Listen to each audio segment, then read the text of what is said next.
Time to do some sketchy shit. Doo-dah, doo-dah. Hope I get away with it. Oh, the doo-dah day.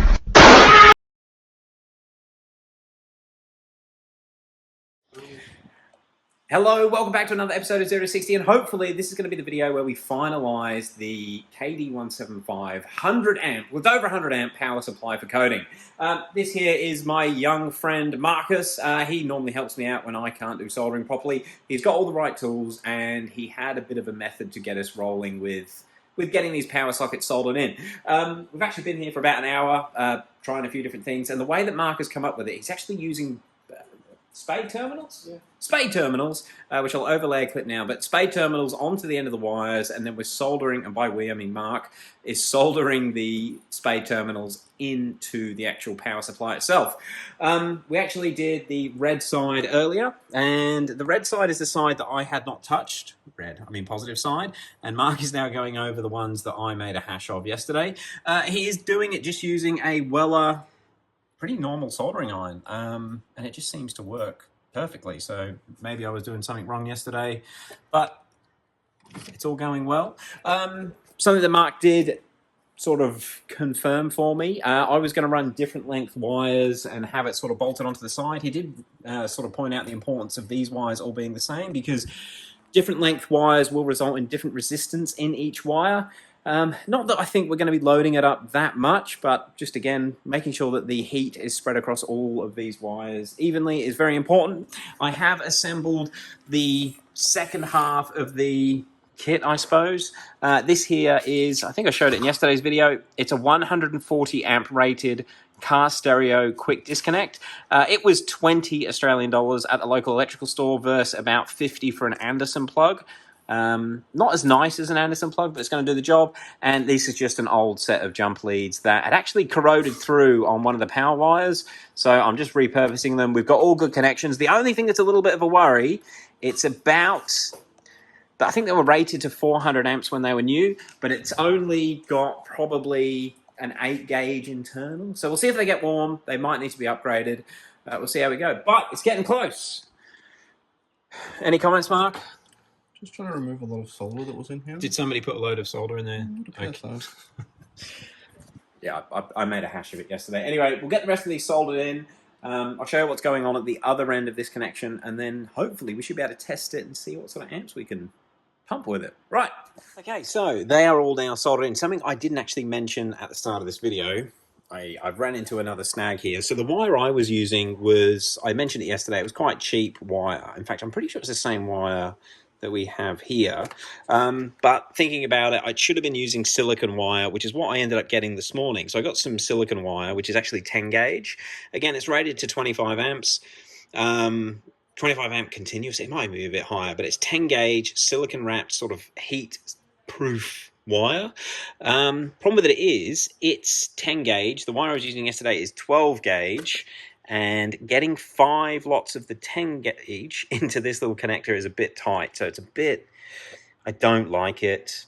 I was trying to be cheap using this amp connector, but I might need to actually replace it with a proper Anderson plug. See how it goes. It's something I'm going to have to keep an eye on, but we don't want that wire coming out and fraying and shorting out, because we'll have a fire. Anyway, I think it's ready to actually put back together and see what it does. I think I was planning on putting a volt meter in here, but everything's taking too long, so for now I think we'll just run it with a multimeter on it. We'll see how it goes. Come time to test. We've got it here. The power supply is just idling away at the moment. Definitely not happy with that connector. We've got a 600 watt inverter that we're going to run pretty much flat out with a heat gun, and we can monitor the amps here. So let's turn it on, and no amps. All right. Yeah, we had a fault on that. Okay. We still have a fault. Yeah. What volts are... Oh, I've disconnected the voltmeter now. I shall turn the power supply off. Hey guys, so hopefully you saw at the end of that clip, it didn't actually... This inverter kept shorting out. Now, it turns out that the clamps from my second-hand jumper leads aren't very good, and the only way we can get the inverter to stay on is by clamping it on the side. Just so you know, we've got Mark's working supply here. It's very similar output. In fact, it's the same output, but just a different design. Mark does things properly, just spends the money once. Weird dude. What's the volts that we got at the moment? So 13.66 on this end of the lead. I just want to see if there's any volt drop. So we got 13.6 at the end. We're drawing 10 amps continuous. And what have we got at the unit? Can you have a look? 13.8. Yeah, so we got 0.2 of a volt. at 10 amps. How bad is that? It's probably gonna. I mean, This is just, it's crappy jumper leads, isn't it? it could be the bad connection here. Yeah. Can you increase the load? We can get to the tops of those, can't we? Yeah, that straight on there. So that's on that. Yeah. What do we got there? Nothing. There, we said no volts. It's weird. It's just a bad connection. Up 13.7. But it is a bad connection. Yeah, we're calling it a good connection there. But that's what we were seeing on the 13.8. Yeah, so it's the same voltage. So we're not getting any. I just wanted to see if these solar joints here are right. So that's So fine. your work's been fine. That's what Mark's just clarified. But from here to there, It's not ideal. but they're like an 8-gauge wire. It's So probably going to be the crimps on here. We should. yeah. Or I just do it properly and buy some of these. Yeah. All right, we'll be back in a sec. Oh, actually, on camera while we're here, Yeah. can we load it up again? So Yeah, we're showing yeah. the amps. Yeah, sure. So we're using a Chinese heat gun, which there's not a lot of clever circuitry in there, but turn it up. So we can draw 20 amps. Now it does click, and I think it's the fans. Turn the fans up. And we're going. So we're at 32, 46, 47, 50. Yeah, it's probably as hard as you want to go with this inverter. Okay. And just in case anybody's wondering, that oscillating that's going on is because of the way the heat gun draws power. I saw the same on this one. Okay. So it's a steady 50 amps. The only thing that's weird is it clicks with the fan at low speed. But that could be the way that this inverter is drawing the power as well. Yeah, we probably should do it on the car to see what it actually does, because this is a bit weird. Okay. Do you think we should increase the voltage? Basically, because... It's 13.8 on the supply. I would leave that. Okay. Well, it was 13.8 at 10 amps. We should probably have a look now and see if it's dropped down much. Basically, with the increased load, the voltage drop should be more between the 2 points. So what's the voltage at... No. So So the supply's not moving. So the supply's we're not getting any volt drop there, which is good. and at the terminals, 13 points, nearly half a volt. Yeah, it's about half a volt at what 50 amps. Yeah. Yeah, that's not bad. That's not as bad as I thought for my crappy second-hand jumper leads. It's not too bad. It'll be just here, and Nothing's getting hot, is it? yeah, these leads are hot. Are they? Yeah, these leads are warm. What? Oh, they are. Holy crap. They're not thick, dude. Oh, that's not great. These are cold. That's not great. The conductors didn't look thin. Like, these are not rated for 100 amp continuous. No. All right. Sorry about the wind noise. Last test, we'll hook it up to a car and we'll just see what it does on the car. Wind noise. I want to clarify, this jumper lead is very hot. I wanted to have a look at the inside of what was going on with the connection there. These were 400 amp jump leads and they are nearly melting at 50 amps. And I guess something that Mark did point out, jumper leads are designed to start a car. So you have high current draw for a few seconds, not continuous current draw. He actually pointed that out a couple of days ago and I thought, well, we'll just see what they do. But yeah, I think I'm going to need to actually make some leads, which is what Mark did with his one. All right, I'm still going to hook it up to the car. Can I hook it up to your car? Yeah, sure. What about the F-Series? Okay. Just a bit. So we've hooked it up. As soon as the power connector was first connected, the fan actually ran for half a second, which is a little bit confusing. I mean, your fans run, but they're hooked up on the output side. On the output side, yeah. So obviously there's some sort of circuit going back through. Anyway, let's flick it on. We'll see what current draws. I've put the headlights on to try and flatten the battery a little bit. See what happens. 30 amps, No it's clicking alright. either, so. Yeah, I think we're good. Dude, it's working. However, the heat is not great. I'm gonna have to make some clamps. Headlights are turned off, drop down to 20. So this is a boss. The power supply is doing really well. The issue is the second-hand jump leads that I was hoping to get away with. And even that terminal, because we've got a thicker gauge here. This wire doesn't even start to get warm. There is no heat here. There's heat here. Oh my God. That's crazy how shit these cheap jump leads are. Okay, I just thought I'd just double check quickly. We have 13.3 volts at the car. It's currently drawing 25 amps. So I'm not going to adjust the voltage. We're fine. My adjustable fan speed still works. And there's noise is gone. Yeah, the clicking that we were hearing before was obviously being caused by the cheap non-sine wave inverter. Just obviously some current getting back into the power supply. But this is doing what we needed it to do. The second-hand jump leads and that connector is not going to, so I'm going to have to upgrade to something like what you've got, you posh bugger. But that there was like $60, $70, wasn't it? Yeah, the cable wasn't cheap either. So that does add a fair bit of cost. But I think to be safe, that's going to be the way to go. Okay, so it's the next day. I did actually film an outro, which is why that sort of got cut off a bit abruptly in that last clip you've seen. I was going to leave it there yesterday. However, we're now into day 4 of power supply creation. And unfortunately for me, I've made the decision to just do it properly. Yeah, basically, as you saw in yesterday's video, I wasn't super happy with the 5 or 10 lots of 10 gauge going into this little... It's not little, it's quite a large connector. But the only thing holding them in is these 2 grub screws. They're not massive grub screws, and I'm worried that over time, they're going to wiggle out. They will. It's not good. And considering the power output of this thing, if it does that on an engine bay when you're not paying attention, it's just not great. The other issue is these clamps. Like they are rated for 400 amps starting. We've had these for like 8-10 years. We've jump-started everything from trucks to V10s to motorbikes. Like, they were okay, but they're just not great, and they don't sustain constant load. Now, I did mention it in the start of this video. Mark warned me about using jumper cables to do this, because they're not designed for constant load. And when you have a look at the wiring inside, it is pretty small. It's like an 8-gauge wire. So it's only a little bit thicker than these wires. So we've got 5 of them going, yeah, I mean, it's a bit silly. I wasn't thinking straight. I was thinking jumper leads are strong.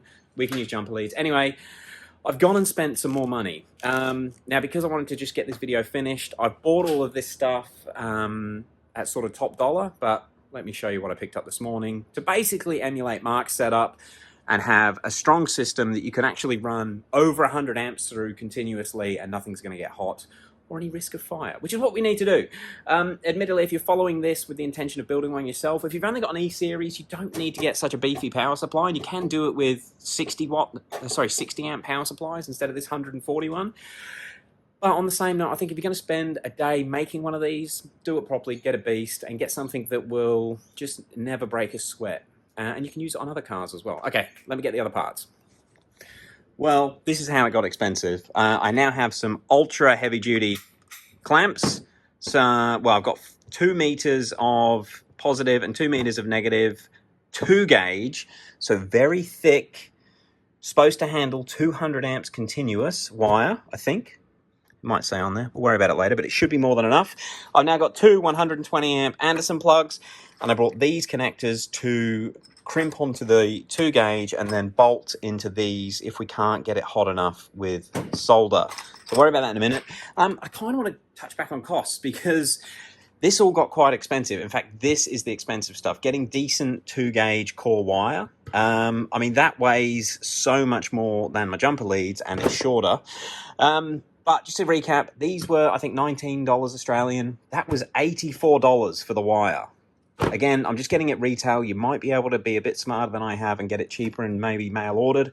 But local retail shops, the Anderson plugs are $20 each. So we got $40 worth of connectors. And I think these were $5. So this actually cost nearly as much as the whole power supply. The power supply, just to recap, was $150. I shouldn't have bought this for $20. The wiring that I have here was, I think, I think I bought it a while ago. I think it was like $5 a meter on eBay for each of those. I've had it for a year or so now, so just keep it in mind. You do need some decent wire.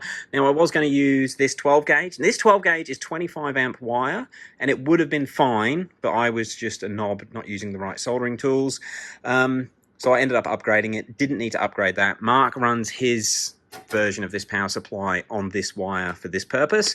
I then have some spade terminals in here, which you've seen are soldered onto these and then soldered into the connectors. And this is like, it ain't going anywhere. It is a good mechanical connection. But the spade terminals, I think, were about $6. So all in all, we're a smidge over $300, which is pretty good. However, to do this properly, you need some specialty tools. Yeah, you need a really good soldering iron that will do high heat. What else do you need? A multimeter. You should probably have an amp meter. And you also need a hydraulic clamping tool to do what I'm about to do next, which is that little sucker there. Now, you probably could, with a blowtorch, solder the wire into the Anderson plugs. But Mark has lent me his hydraulic clamping tool, so that's what I'm going to use today. Yeah. I've pretty much gone 35% over budget with this, but in the same note, it will be, it's a sort of thing I can leave on a car and not need to keep my attention on it consistently. It's not going to get hot. All right, let's get to making it work. Okay, well, hydraulic crimpers are amazing. Never used them before. And we've got the 5 lots of 10 gauge into a 120 amp Anderson connector pretty well. Like, she ain't going anywhere. So I'm a bit speechless. I guess we can put the plug on and move on to the next side. I've only got my phone filming today. I'm actually going to the panel shop later this afternoon to do some filming with the GoPros, which are currently charging. So sorry about the lack of camera angles, but I'm just going to show you the actual finished product as we go through it, so you know what to follow. Actually, with the art of balancing the phone this way, I'll show you how we do these crimps. So I'm going to take off about 20 mil of insulation, and we're left with some big ass core. We have the Anderson plug connector, which just fits that in. And it is literally just a matter of locking it off. And this thing's like a jack.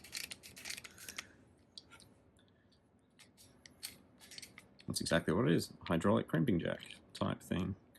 And then we just clamp it down. Actually, we'll let it get some purchase on the terminal. And then we'll feed it in. Ugh. Okay. Tight on the terminal. And then clamp.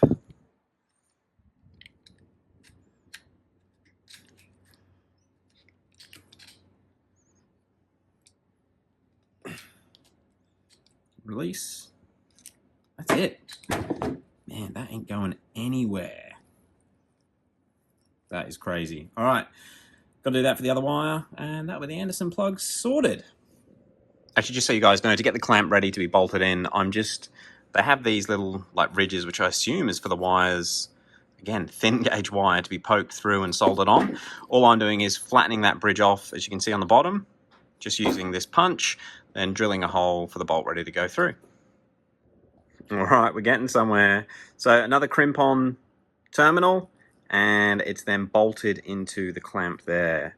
So that should be a very good electrical and mechanical connection that ain't going to work its way loose. I'm very happy with that. Right, let me get the positive one done, and let's test this mother trucker out. All right, words cannot express how much better this feels than the crappy jumper leads. Right, it's going to be the test. It's hooked up to the car. It's very heavy, all of this. I'm going to add some cable ties to it, but I kind of want them to be separate to a certain point anyway. Some cars, the positive and the negative terminals are a little bit away. All right, let's turn it on, see what it does. There we go. So we are pumping 25 amps, 22 amps, 21 amps. All right, I'm going to turn the car on. and we'll let it, come on. There's the ignition, cool. Headlights are on, 27 amps. We need a bigger load. Where's Mark's inverter? I'm going to leave it running for a few minutes. All right, time is 1:45. I'm going to leave it on for 15 minutes, and we'll come back and we'll see if anything's getting warm. Okay, so we're 6 minutes in. I hooked up a voltmeter. I've just been keeping an eye on that. It seems to sit around 13.77, and it got pretty solid at 13.77. So then I went and put the headlights on, the full headlights, the blower motor's running, but I'll just turn them off. I'll turn the blower off. But the ignition is still on, and we'll see if that comes up a bit. No, it's 13.78. So what I think it's doing, the way I've got this volt set with my potentiometer, it's trying to put out what equals 13.77 at the car. And I reckon in a few 10 or 20 seconds, I bet that'll drop to 13.77 again as this adjusts its output. See, starting to dip. We're still pulling 21 amps, 13.78. I mean, we're talking fractions of a volt here, but it seems to want to sit around 13.77 at the car, which is great because yesterday with those jumper leads, we were losing about half a volt between the power supply and the terminals. Now we're not losing any. We're still at 13.78. I mean, that's close enough. We're getting 13.7 volts. What I might just do, this is all insulated now, so it's a bit harder to get a voltage. Let me see if I can. I might need two hands. So we got that there. What we don't want to do is short out on the case. Okay, so I'm just connecting there, making sure I don't get near the case. But at the actual power supply, we've got 13.85 volts. So we're losing, can't even do the maths, 0.07 of a volt over the 2 gauge whilst drawing 20 amps. That's brilliant. And I guess something to keep in mind is when we were losing voltage on those ones, that means we're losing it normally to heat. So the fact that we're losing hardly any volts means nothing is getting warm. You know what? There's a little bit of warmth on this connector, a little bit. But yeah, I mean, it's like body temperature. This one's actually still cold to touch. That could be to do with how it's actually connecting on that weird pin. Anyway, we'll let it go. I'll let it do its 15 minutes. Oh, 0 to 60 chat. So we've got another 6 minutes to go. Well, we are now 16 minutes and it's still drawing 22, 23 amps. After repositioning this clamp, the clamp actually cooled down. Still sitting around that 13.77 to 13.78 volts at the car itself, which is plenty safe for programming. Interestingly, this car has been pulling over 22 amps for over 15 minutes now. I figured it might be a little bit high while the battery charged up. I hope you can see that. While the battery charged up, but that would mean that the Chinese chargers that only output 20 amps wouldn't have been fulfilling it. So even when I do keys on E-Series, those I don't have it here, but the crappy little Chinese thing that's supposed to be 30 amps that only outputted 20 amps would not be sufficient for this car. Now, I know we're not working this thing hard. It should be capable of over 100 amps continuously, but I can't think of a better way to test it. If someone's got a good idea, even Mark's inverter was only drawing 50 amps. Aside from like a dead short in like water or something to keep the wire from melting. I don't know. Let me know if you've got a good idea on how to really load it up. But I just thought I'd show you quickly. Still 13.78. I'm going to check some temperatures. So the box is sitting at 27 degrees. I've got the fans on minimum because it's not working hard. That's what it sounds like with the fans up high. But yeah, the box, it's not stressed. The wires coming out here, 25, the Anderson plug is 24, the wiring mid-go, I don't think I actually mentioned, this is 2 meters of wiring, is 24 degrees, the negative plug, 26, and the positive, 25. So still a little bit more heat there. Obviously, it's not getting as good a connection onto that pin as it gets on the positive terminal. But there we go. Guys, it's impressive. All right, we'll turn everything off on the car because I don't think we're really load testing it that much. Turn off. Give me the key. Give me the key. Oh, it's in neutral. I'll have the key. Oh, that was a mess. All right. That's the key I made for it. All right, guys. So the power supply is done there. Let me switch it off because we don't need it running. And obviously the caps are going to run all that air out. Run the air out. Run the residual power out on the fans.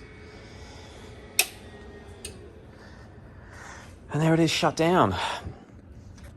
So, to summarise, it did cost me about $100 more than I was hoping, but it's because of these wires. Now, could I have gotten away with this setup? I probably could have.